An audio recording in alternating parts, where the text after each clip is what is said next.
Hello students, topic for today's class is fossil fuels, and in its first part you will get to learn about fossil fuels, classification of fossil fuels, coal, formation of coal and uses of coal. Fossil fuels, तो देखते हैं कि fossil fuels होते क्या है. Fossil fuel refers to the deposits of organic matter. क्या होते हैं ये?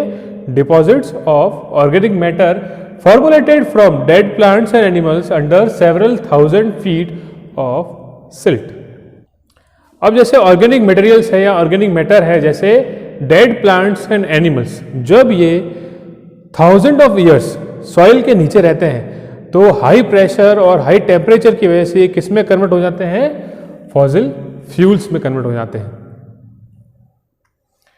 With the passage of time they decayed and have been converted to petroleum or crude oil, coal, natural gas on exposure to high heat and pressure deep inside the earth's crust over million of years, and hence they are also known as non-renewable energy source. ठीक है, तो जैसा कि मैंने बताया आपको, बहुत time तक ये कहाँ रहते हैं? सॉइल में, और जैसे जैसे सॉइल के नीचे जाते रहते हैं तो वैसे ही क्या इंक्रीज होता है? प्रेशर और टेम्परेचर इंक्रीज होता है, तो उसकी वजह से फिर किस में कन्वर्ट हो जाते हैं? पेट्रोलियम, या फिर हम उसको क्रूड ऑयल भी बोल सकते हैं, और कोल, नेचुरल गैस, इसमें वो कन्वर्ट हो जाते हैं. और इसलिए इनको क्या कहा जाता है? They are also known as non renewable resources या फिर नॉन रिन्यूएबल एनर्जी सोर्स. क्योंकि हम इसको रिन्यू नहीं कर सकते, क्योंकि हमने पेट्रोल एक बार यूज कर दिया तो उसको हम वापस यूज नहीं कर सकते, क्योंकि वो गैस में कन्वर्ट होके उड़ जाता है.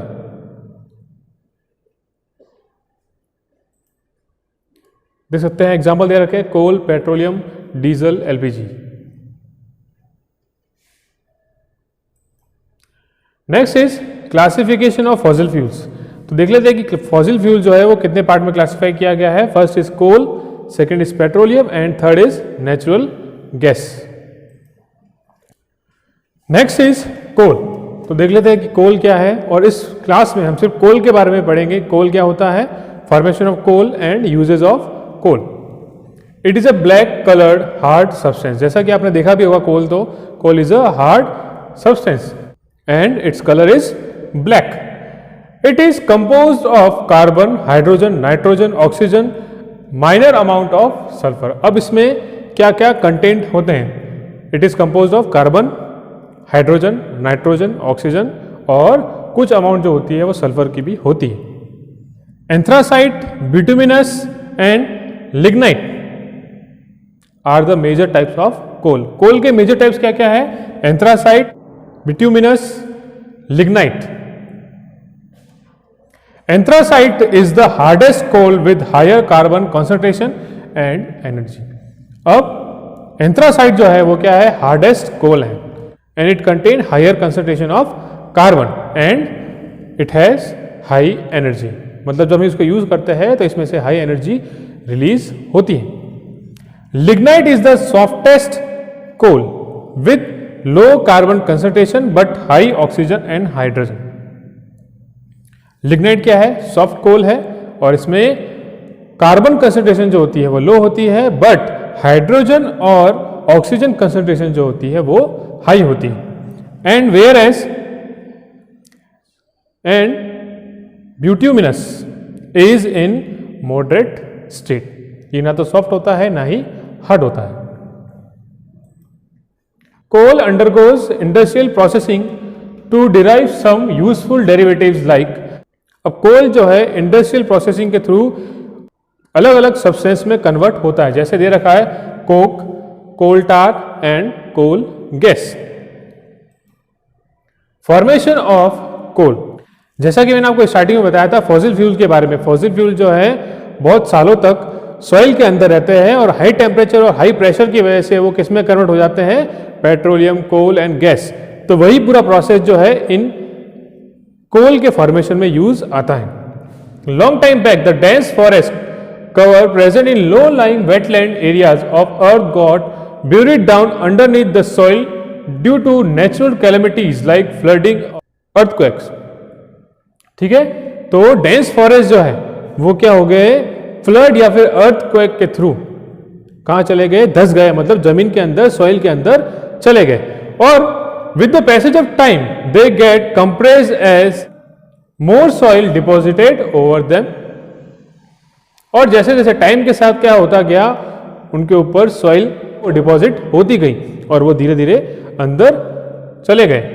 दे encounter high temperature and pressure, और जैसे जैसे वो अंदर जाते गए तो they encountered high pressure and high temperature. Under high temperature and pressure these dead plant slowly got converted to कोल।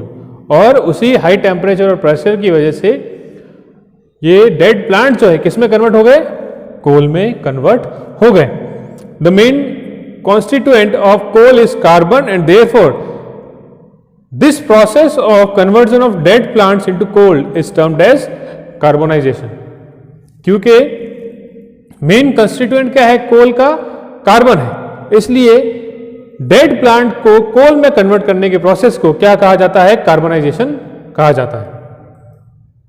ये प्रोसेस दे रखा है पूरा, जैसे कि मैंने आपको बताया फॉरेस्ट का है, किसी नेचुरल कैलेमिटीज की वजह से, अर्थ या फिर फ्लड की वजह से डिस्ट्रॉय हो जाते हैं, और फिर जैसे जैसे टाइम के साथ सॉइल इन पर डिपॉजिट होती है तो वो नीचे चले जाते हैं, और जैसे जैसे नीचे जाते रहेंगे तो टेम्परेचर और प्रेशर जो है वो बढ़ता रहेगा, और उसी हाई टेम्परेचर और प्रेशर की वजह से वो किस में कन्वर्ट हो जाते हैं, कोल में कन्वर्ट हो जाते हैं। और इसमें बहुत ज़्यादा टाइम लगता है, सालों लग जाते हैं इसको कन्वर्ट होने में।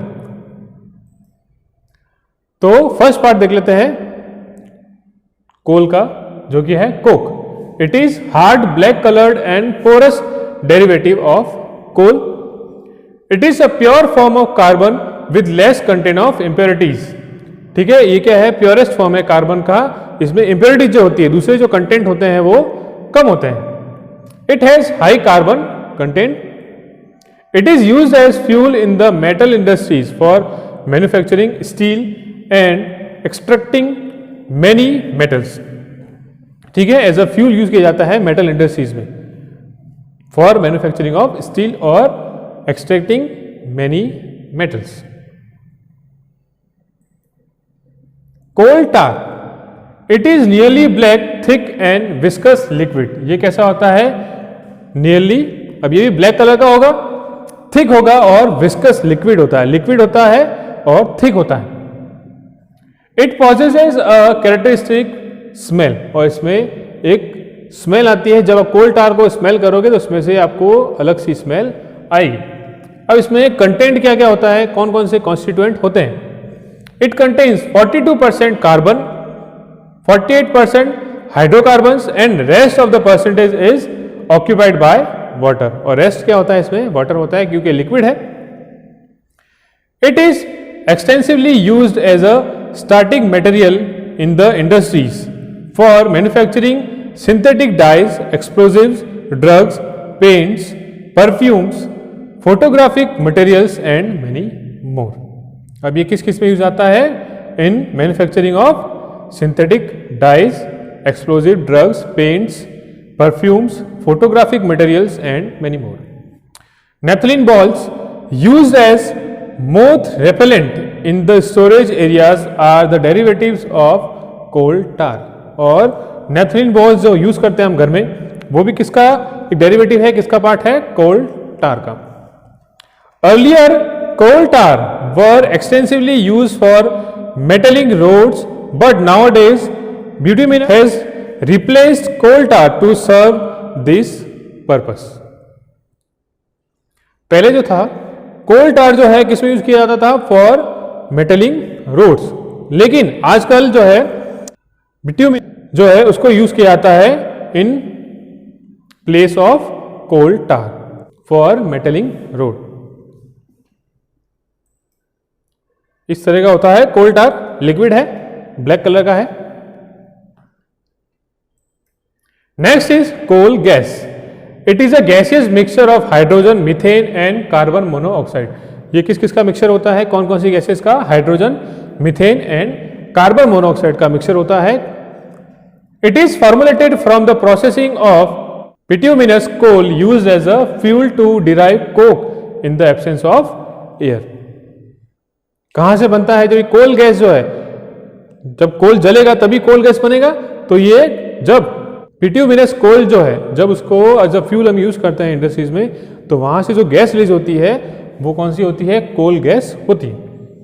Many a times steam is supplemented to react with the hot coke, thereby ascending the production of gas. Coal tar and coke are obtained as by product.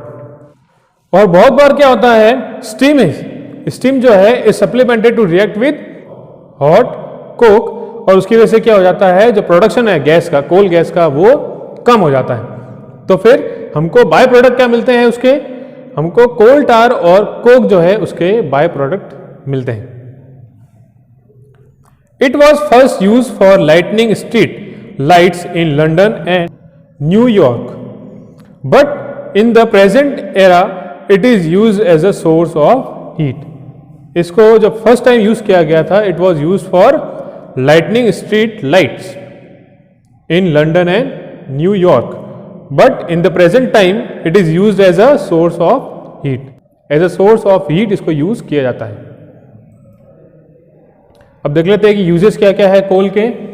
In the earlier days coal was use to produce steam in railway engines to make them run. पहले क्या थे? हमारे steam engine थे। आजकल electrical engine है, लेकिन पहले क्या होते थे? स्टीम इंजन होते थे।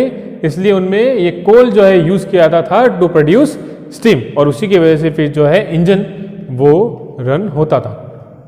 It is use to produce heat to cook food. Food को कुक करने के लिए भी ये जो है यूज किया जाता है। It is use in thermal power plant to generate electricity, और थर्मल पावर प्लांट में कोल का यूज किया जाता है टू प्रोड्यूस या to generate electricity. It is use as fuel in many industries, और जैसा कि हमने देखा अभी एज अ फ्यूल भी यूज किया जाता है इन मैनी इंडस्ट्रीज।